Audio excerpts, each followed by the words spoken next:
For the remaining 25 Boeing picketers, today was a show of good faith. They took the first steps toward dismantling their protest site and reported for work. While their employment has resumed, Boeing won't allow them back on the job. We were prepared to go back in, get on the tools and do what we know best, which is fixing aircraft, but Boeing said that we have to go through training processes. We'll do that, things such as OH&S, and our desire is to get them back to work as quickly as possible. A breakthrough welcome by the Prime Minister. I always thought it was a pointless dispute, and I just think it's good, because I don't like seeing people on strike, I don't like seeing families affected. But in reality, 265 days after this dispute erupted, there's still no sign it's over. The picketers returned so the New South Wales Industrial Relations Commission can hear their claim for a collective agreement. However, Boeing says that won't happen. The organisation has made it very, very clear that we will not be providing a collective agreement. Mr Parker also rejected the state court's jurisdiction, saying the contracts of their other Williamtown workers are underpinned by a federal award. We will not allow it to happen. We will be taking action to ensure that the federal protection remains with our employees. And in a further blow, the much-anticipated secret ballot for workers to vote on a collective agreement has been scuttled by Boeing. They've withdrawn their bargaining period in the federal commission, and as such the secret ballot will be no more. The Collective Agreement 25 will meet tomorrow morning and are expected to decide their next move and whether the picket stays or goes for the moment. Gary Blair, NBN News.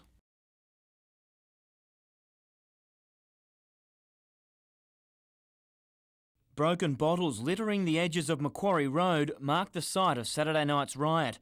Police say the party started in a backyard and escalated with an estimated 1,000 people attending. After responding to a noise complaint at around 10:30, police were attacked, prompting 70 officers to swarm on the area. The next thing I know, there was about 20 cop cars and that everywhere. They were all blocking all the intersection over there and all up the street here. The police were pelted with bottles and rocks. 5 officers suffered minor injuries, with 2 treated on the scene by ambulance officers. It was a bit scary, but what can you do? Police say the violence prompted one of the largest police responses ever seen in Lake Macquarie or the Hunter. We used specially trained riot police, we used highway patrol, we used general duties, dog squad. 6 people were charged with assaulting police, a fray and throwing projectiles. It's believed word of the party was spread by text messages and the internet. It was a serious incident. With the internet, with mobile phones, these gatherings can come together at no notice. Todd Nardi, NBN News.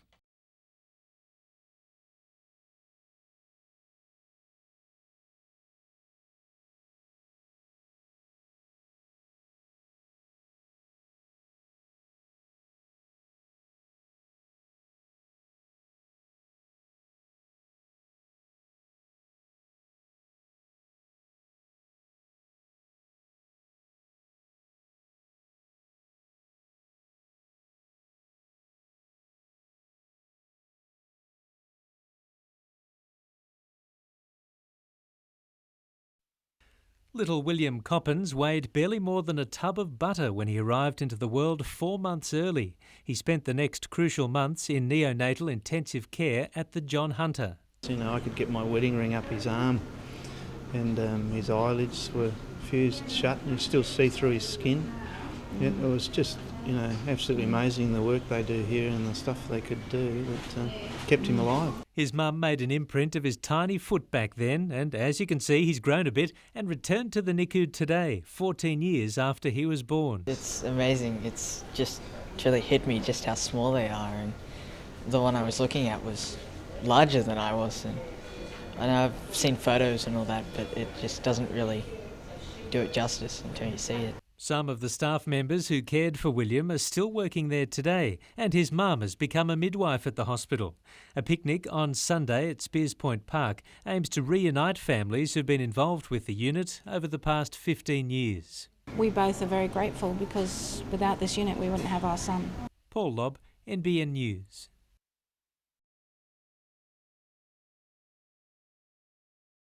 Towards a management plan. Now that management plan will be advertised publicly to get the community views as to how to handle that the new state park into the future. So to what sort of activity should be there.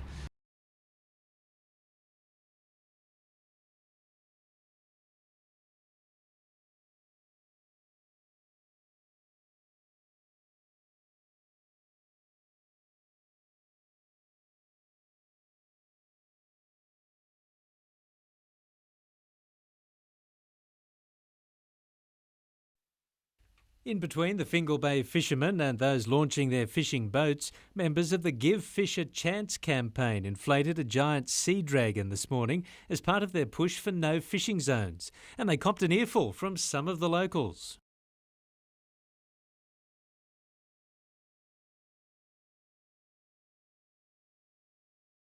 People think that marine park means no fishing, but it's a misnomer, and they think that it means no access. But you can, there's no restricted access through the marine park. You can boat, snorkel, you can have any access in any part of the marine park.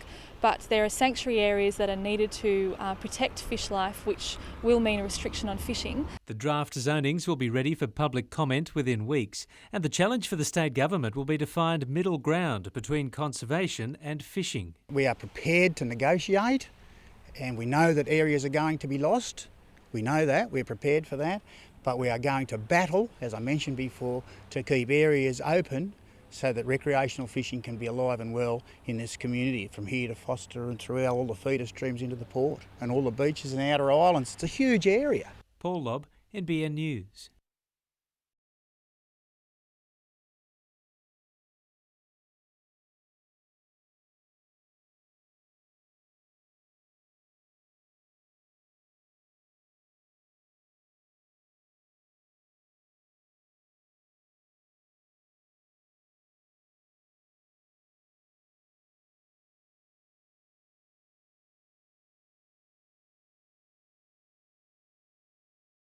It's been a long time since the Knights have got through a trial match relatively unscathed, with the game against the Panthers in the Alice proving a good hit out. Winger Brian Carney capped his club debut with a try. However, it seems he'll have to wait a little longer to play alongside Andrew Johns. We probably, weren't thinking that he would play at this stage, but I'll just see, how his knee is medically. Badiris, however, could well be in Saturday night's lineup. I think there's a pretty strong chance Danny will play part of the game at the weekend. The team leaves for Coffs Harbour tomorrow. Not a bad way to spend training for the Newcastle Jets, but they'd prefer the alternative given their A-League season is over. Just who'll remain for next year is a priority for the club, with contract negotiations for several players expected to be finalised by the week's end. May not be possible with everybody, but that's what we aim to do, yeah. Richard Johnson tops the list, along with Vaughan Coveney, who's joined the Kiwi team for representative duty. But the club is faced with a number of tough decisions, with the coach looking for new blood. If we want to really compete with the likes of Sydney and one or two others, then there's some really big decisions to be made. I want players that 100% committed to the club and the city.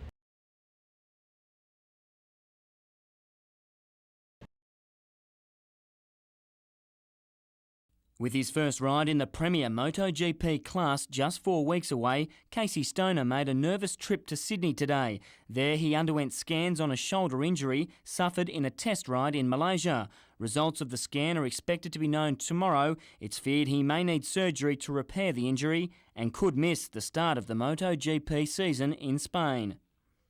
Meanwhile, Hunter-based teammates Kevin Curtin and Brock Parks are heading to Qatar tonight ahead of the opening round of the World Supersport Championship. Both hope to take form from testing to the opening race on all new Yamaha bikes. We're under the lap record at Phillip Island at testing, and it was basically our first real test on the bike, so it's looking pretty good. It's in the mind that Parks feels he's right on the pace, though he returns with a whole new focus. A bit of a strategy, if I stay confident, I think that makes things a bit easier. Both will return to race at Phillip Island in round 2.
Around this time last year, NBN News caught up with Dr. Julian Pepperell, who was trying to learn more about the habits of young black marlin. He organised for these satellite pop-up tags to be fitted to 14 fish during the competition. 7 worked successfully, beaming data collected over a 3 to 6 month period back to scientists via satellite. It showed the majority of marlin kept close to the New South Wales coast. However, a couple of fish ended up in the Whitsundays. Furthermore, information collected by the light and temperature sensors on one tag showed another marlin met an unfortunate end. Putting 2 and 2 together, we think that what happened was a shark had eaten the tag, presumably eaten the marlin and eaten the tag at the same time. That tag had been in the shark's stomach and then it regurgitated the foreign object out of its stomach. It had been dark and warm. Amazingly, a handful of the $6,000 tags washed ashore and were handed in by members of the public between Newcastle and Weipa in Queensland. With that tag in hand, we can plug that into a computer and get a lot more information out of it. So it was a real goldmine of information. Additional tags will be fitted to more mature fish during this year's tournament. Jessica Phyllis, NBN News.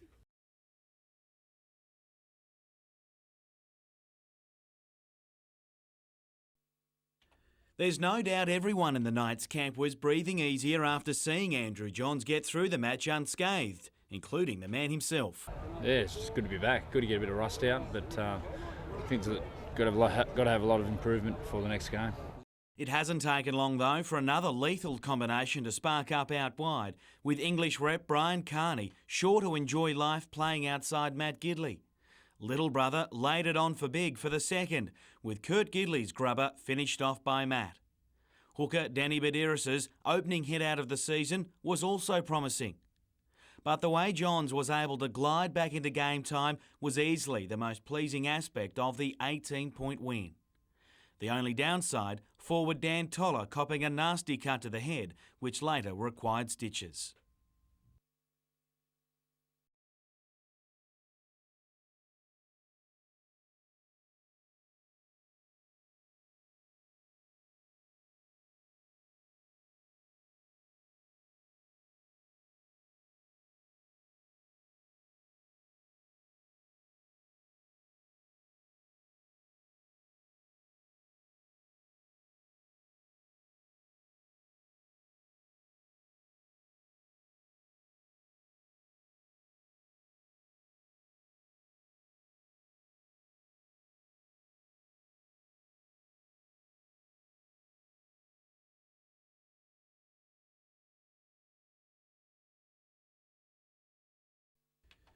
There's little doubting the enthusiasm, but for all the effort, there's been little success for the Hurricanes until today.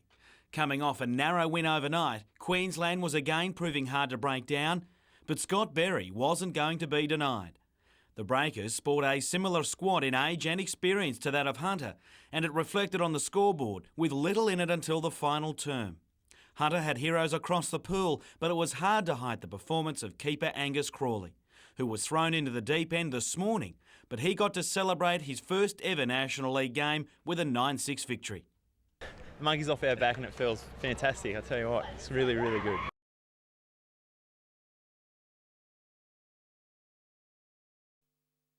Friday week will see a replay of last year's grand final between Wests and Nelson Bay. There'll be one noticeable difference this year though, former Canterbury player Robert Relf taking the reins of the Blues. First game, no better way to start the year off to defend your premiership, and that's against the grand finalists, so we'll just have to dig in and see how we go. 11 teams, including one from the Central Coast, will make up the Newcastle competition, which will be restructured under the guidance of new General Manager Jamie O'Connor. The open grade at this stage won't exist next year. We'll be replacing that with an under-18s competition. While it's early days, there's a real depth of talent emerging from the sides, much to the delight of Newcastle representative coach Mal Graham. He's hoping the yet-to-be-selected country divisional team will reclaim its title, and there are plenty of big names that can lend a hand. You can throw in Robbie O'Davis, Julian Bailey, Owen Craigie might be there somewhere in the mix. So you're talking about players that have got a long history and a lot of games in the NRL. So certainly if their form warrants it, they're going to make us a stronger divisional side. Colleen West, NBN News.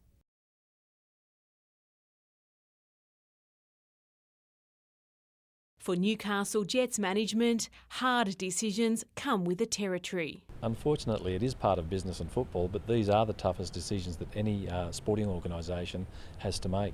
5 players who are off contract are being forced out to make way for new blood. They are Brett Studman, Matteo Corbo, Franco Parisi, Richard Johnson and Paul Kohler. It certainly wasn't the news Kohler expected. This comment made yesterday, just hours before his fate was sealed. Hopefully if they didn't want me they would have told me a couple of months ago, but the fact that they still haven't said anything maybe is a good thing. Richard Johnson says while it's disappointing, the decision not to renew his contract hasn't come as a shock, with the club announcing it isn't in a position to offer him what he wanted. We have to do a balancing act. It's simple arithmetic. It's mathematics. What we have left and who we can attract. The 30-year-old Western boy who was on a 1-year contract with the Jets hasn't ruled out returning to England, where he spent 13 years playing for 4 different clubs. The Jets are now putting out the feelers for new players, including a left back, left winger and striker.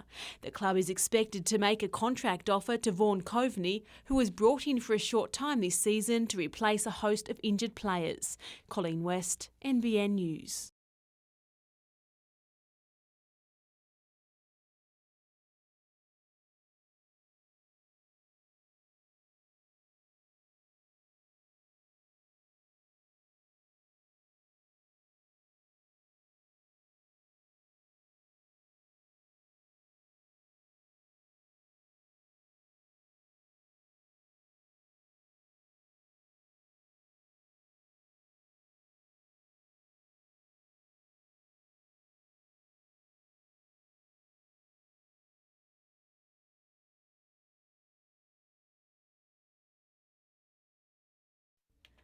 New figures compiled by Telstra show that 16,000 calls made to Lifeline in the Hunter during January went unanswered. It's an alarming statistic, but what's just as startling is that volunteers have to pay $400 each to become unpaid telephone counsellors. The charity's under severe financial stress and is calling on the state government for extra funding. But Lifeline says reducing the course cost is not a priority. That's not the issue at the moment. The issue is that we need very solid support for the staffing in our centre to support the volunteers that we have. We would like very much to have more staff managing, nurturing and maintaining the volunteers. But there are other concerns surrounding Lifeline's volunteer counselling course. After paying their $400, 50% of Lifeline trainees either pull out of the course or have been failed. NBN was contacted today by a number of former trainees, upset and concerned that Lifeline is turning away too many keen volunteers despite the shortage of telephone counsellors. Local MP Bryce Gaudry says the state government has promised Lifeline an extra $500,000 over the next 2 years. Jane Goldsmith, NBN News.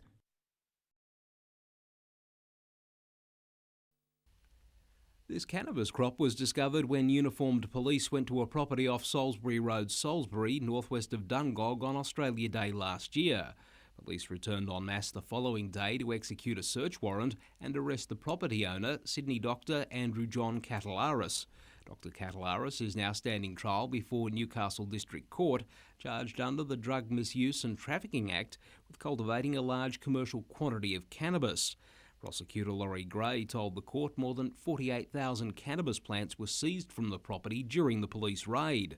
While Dr Catalaris has pleaded not guilty to the cultivation charge, he this afternoon opened his defence by making a number of frank statements.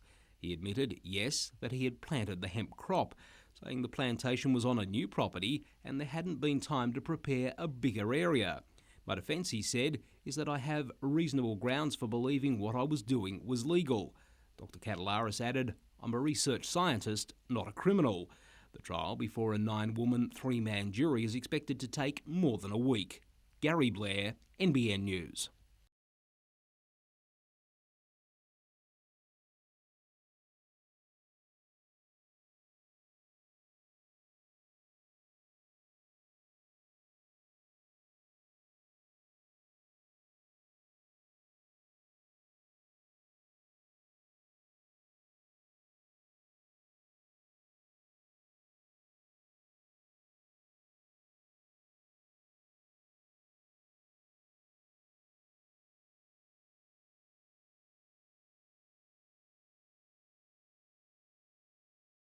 21-year-old Evan Daly's skills behind the wheel are better than his dad's with a video camera, but seen here with his foot to the floor, Evan won a competition to race a Lotus Elise in an 8-race program attached to the V8 Supercar Tour.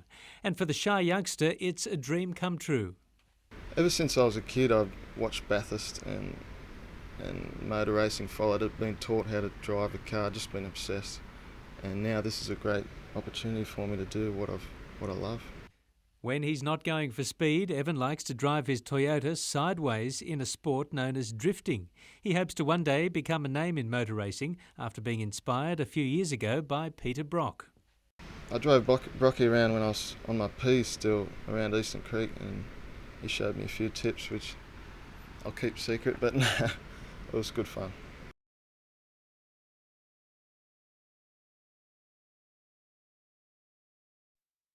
The jazz trumpet-playing local priest was either praying for divine intervention or simply hoping for the best when he changed the message board today. After 18 years, the village's popular jazz festival is in danger of folding, with a major sponsor pulling out of the council-run event. But some in the tourist village believe Maitland Council wants to see the event fold so it can be moved into town. Morpeth has always been a bit of a thorn in Maitland City Council's side, and they would prefer to see all of these events run in Maitland Mall.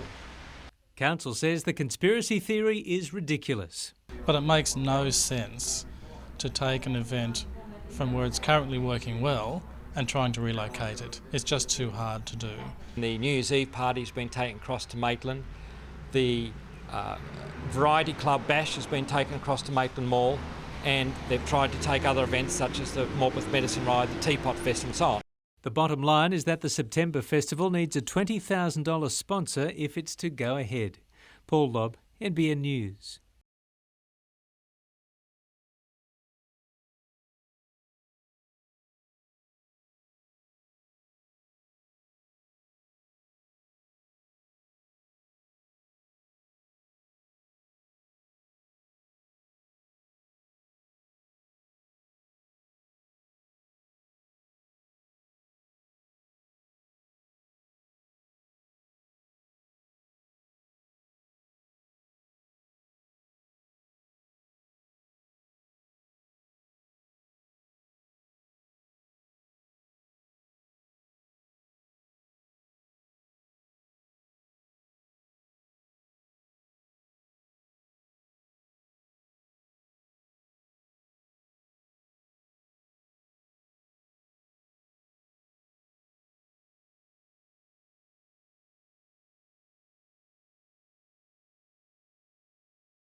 It was very stressful, very heartbreaking when you saw all the hard work go up in flames.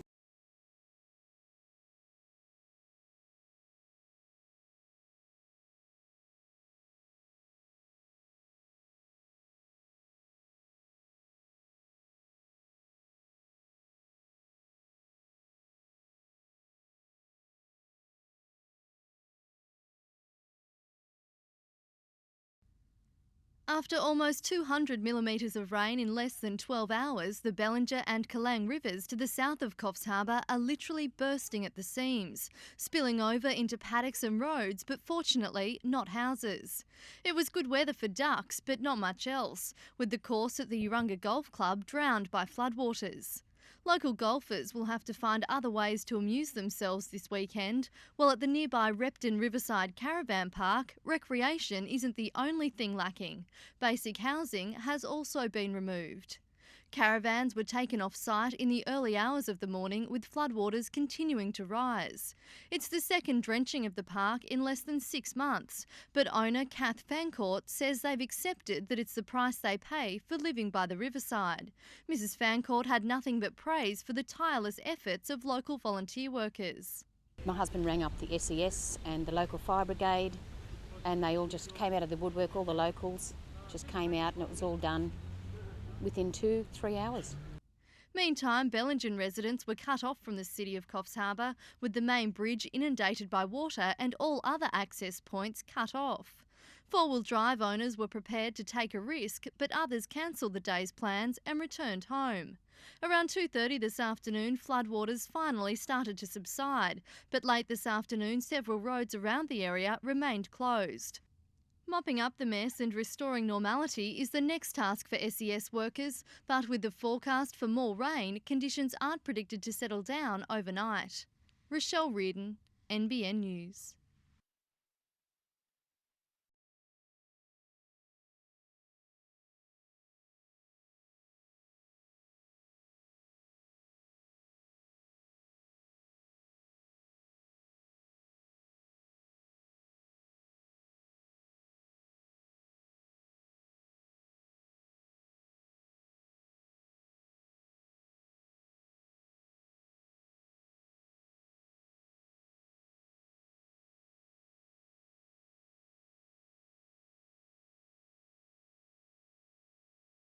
Taking over from Ken Holt, who quit in controversial circumstances, it hasn't been an easy start for Brian Bell.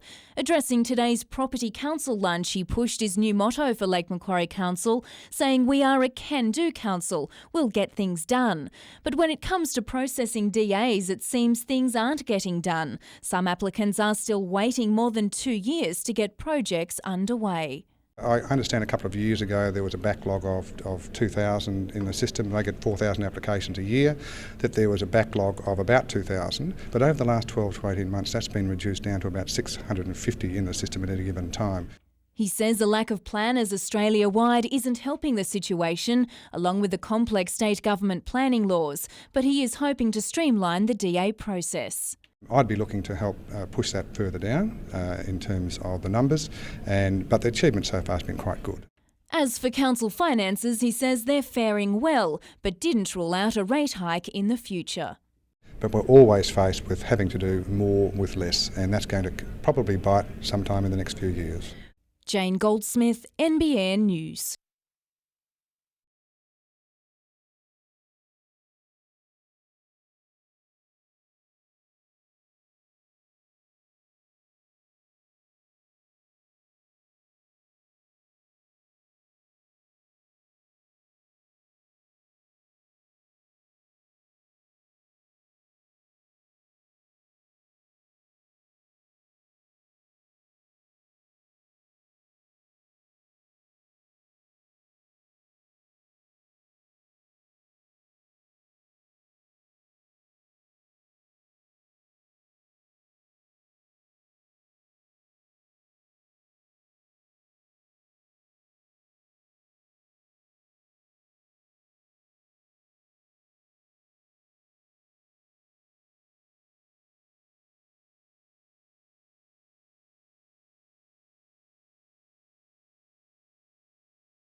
It's not just anglers that have flocked to Nelson Bay for the New South Wales Game Fishing Tournament. The quantity of fish being caught also makes it the perfect place for marine scientists to do their thing. These researchers from the University of Adelaide have transformed their apartment into a mini laboratory, with dissecting instruments laid out on the kitchen bench and microscopes covering the dining table. It takes a lot of careful planning before you even set foot out of home base. We bring 3 or 4 microscopes with us, we bring lots of data sheets, we bring laptop computers, dissection gear, all the fixatives that we require, and just try to be as self-contained as possible. They're studying the worms which live on marlin. In particular, they want to discover how something that only travels at around 5 millimetres a second can attach itself to a fish that can swim at up to 130 kilometres an hour. It's possible that there are the same parasite species occur on marlin all over the world, and really there's been no concerted effort to establish the identity and verify the identity of the parasites in Australia, so that's principally what we're doing. The team has frozen some specimens collected during the tournament and will take them back to Adelaide to assist with further research. Jessica Phyllis, NBN News.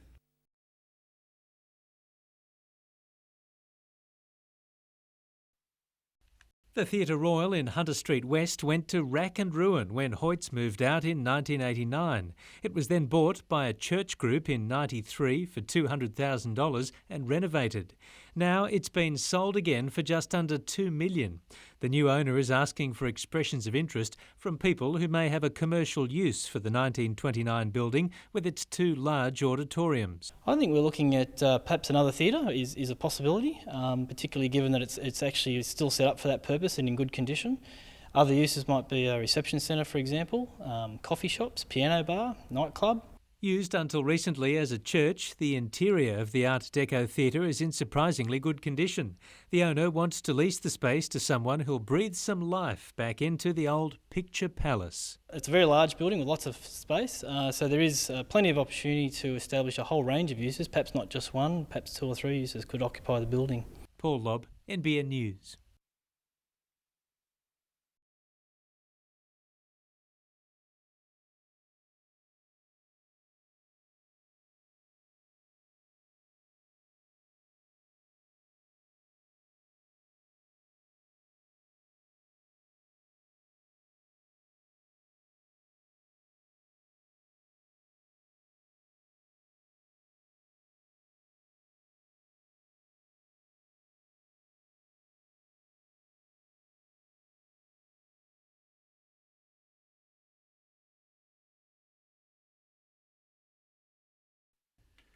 Disaster struck at possibly the most dangerous place in the race.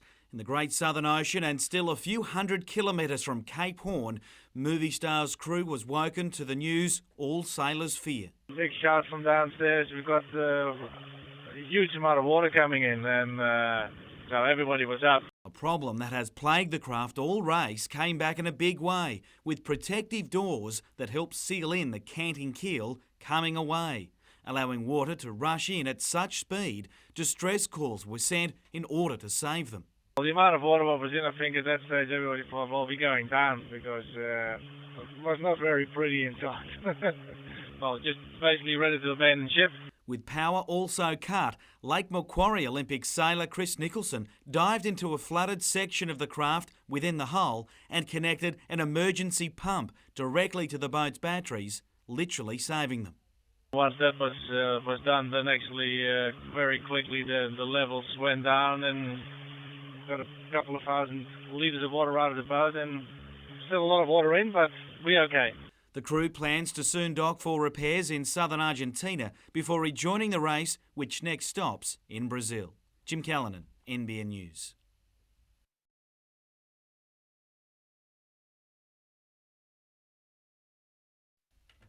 Training was open for Newcastle Knights members today, and they got a peek at a team that has everything going right for them at present. Besides Daniel Abraham, only Luke DeVico remains a concern with injury. The former Raider is on restricted training until Monday and will miss the season opener due to a recurring pectoral muscle injury. When you aggravate something that you've had chronic problems with, it was a real fright early on, but the doctors are very optimistic that it's nothing major, and within a couple of weeks I should be out in the field. just in time to play his old club in Canberra. Got a few ledges to get square, but it'd be nice to run out there after spending so many years there and coming up against some old mates. Some new ones were officially introduced to club sponsors overnight as the team launched its season. The best news for supporters coming from the captain. The knee's not too bad. It's improved out of sight actually the last month. His side will swap the suits for boots on March 11 when they get down to business against the Eels at home.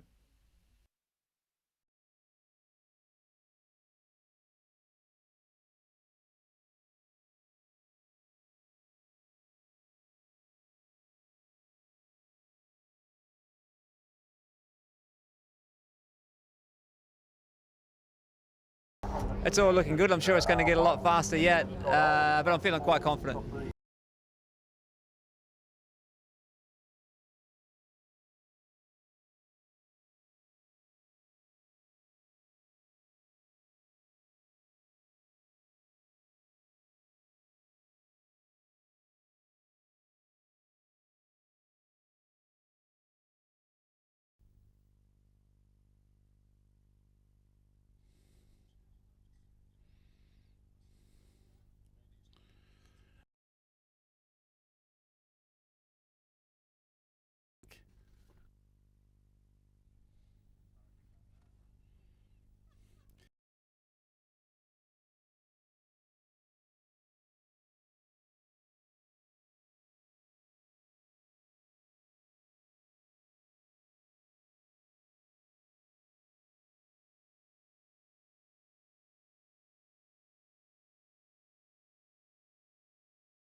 It's a controversial decision by the cash-strapped council. Last night, councillors voted 7-6 to employ an independent consultant to undertake a review of council's organisational structure.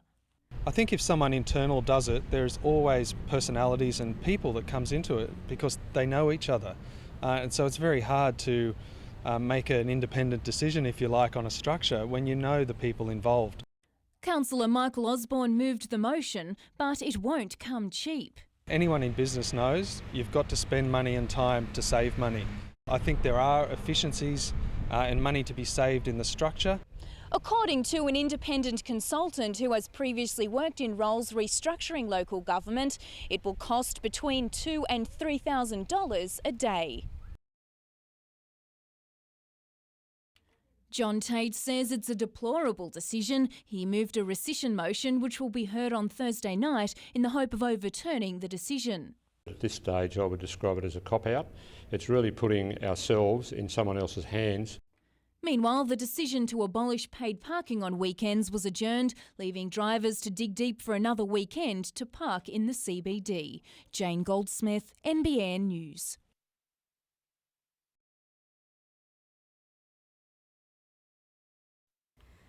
The marijuana crop at the centre of the court case was discovered by police officers on this property northwest of Dungog on Australia Day last year. The owner, Dr. Andrew Catalaris, was arrested and charged the next day, while police uprooted tens of thousands of plants from the site. In his closing address today, Crown Prosecutor Laurie Gray told the jury it's an absolute nonsense to suggest he did not know that it was a prohibited plant, adding 6 years of constant lobbying, turning up at Parliament, making documentaries. What for? For altering the law as the accused knew. The doctor challenged the charge, asking how can it be a large commercial quantity if the plants have no resale value except for industrial use, and the low THC makes the plants useless for consumption. It took just under 3 hours for the jury to reach a guilty verdict, and as the 9 women and 3 men were being led out of the courtroom, Dr. Catalaris yelled after them, "The next generation will suffer for your ignorance." A group of 12 sheep have just lost a major new industry for New South Wales. It's exceedingly disappointing. The court will hear sentencing submissions on April 28. Jessica Phillis, NBN News.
Delivered to her new home, it won't be too long before this puppy will have to be given back.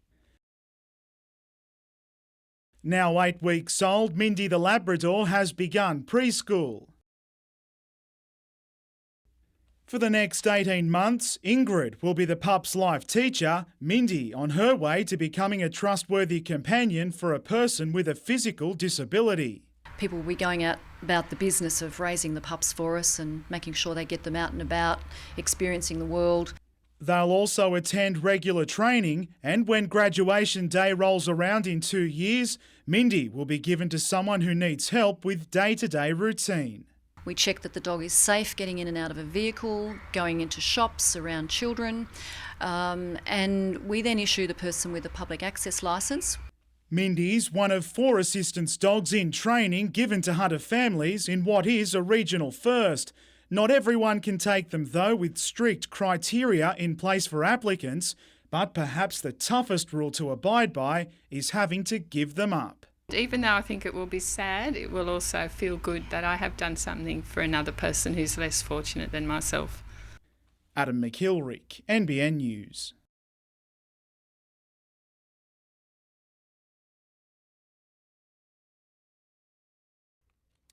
Just like the whole Knights coaching saga, the final chapter had a twist today. Press leaks have been rampant, but this afternoon at a well-attended media event for a sponsor, the coaching issue was off limits. Number one, it's not the coaching position. Nothing. Despite Brian Smith acknowledging the agreement in Sydney, 2.5 hours later, Knights CEO Ken Conway finally made official what most already thought the case. Just after lunch today, we reached final agreement with Brian Smith to become our coach for the next 3 years. Smith got the Knights job after attempts to sign Tim Sheens and Matthew Elliott both failed, the Knights giving this explanation for why Smith was third choice. And I guess we were probably a little bit scared off by the, or a bit intimidated by the swapping coaches scenario, but certainly we were aware he fitted all our criteria.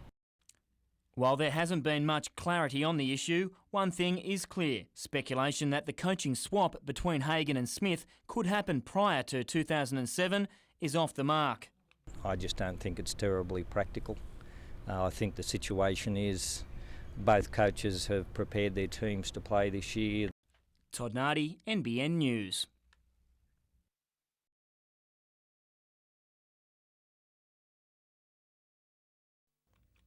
Richard Johnson's game plan never included leaving Newcastle after just one season, but he picked up his final paycheck and said goodbye to the Jets this morning. But yeah, I'm pretty disappointed because being back for 1 year, I thought it was going to be a little bit longer than that. Johnson says he and the Jets simply couldn't agree to terms on another contract, mainly due to the club's A-League salary cap restrictions. I was out of pocket a little bit coming back playing this season, so the contract I was looking for, we couldn't agree on. Now the playing career for the former English Premier League player once again lies overseas. After family farewells in Western, Johnson started his trip to Norway, where he'll trial with second division club Honifus. If that doesn't work out, there's a club in Sweden that is interested, so yeah, the next couple of weeks is going to be quite busy. Losing Johnson means Newcastle United is chasing a left midfielder as well as a left back and another striker. Meantime, the Jets have offered striker Vaughan Coveney a 2-year deal and expect to settle terms within the next week. Todd Nardi, NBN News.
It won't be too long before these floating palaces will be seen more frequently on Newcastle Harbour. The city's deep water access, rich maritime history and subsequent skilled workforce sold Azura Marine, a luxury yacht building business. We've been bringing people from Newcastle for electrical, painting, subcontract items all over the country, and the logical thing is to do it in their backyard. That backyard is Dyke Point, a state dockyard owned by the Newcastle Port Corporation. A major redevelopment is now in its planning stage. By the time a door opens and a yacht slips into the water, it's at a minimum, it's over 2 years away. Headed by sailing ace Ian Murray, Azura Marine's Newcastle project is worth $15 million and about 400 jobs. This lease is for a period of 10 years and we believe that this business will grow. The Azura location bookends one end of the marine precinct. The Newcastle Port Corporation views this as the linchpin, a way to attract further business to the harbour. Then there's the mega-rich clients who'll visit Newcastle, representing a whole new world of opportunity. We're going to see a great future for super yachts in Newcastle. Could a multi-purpose shipping terminal be next, Gary? We'll wait and see. Adam McIlrick, NBN News.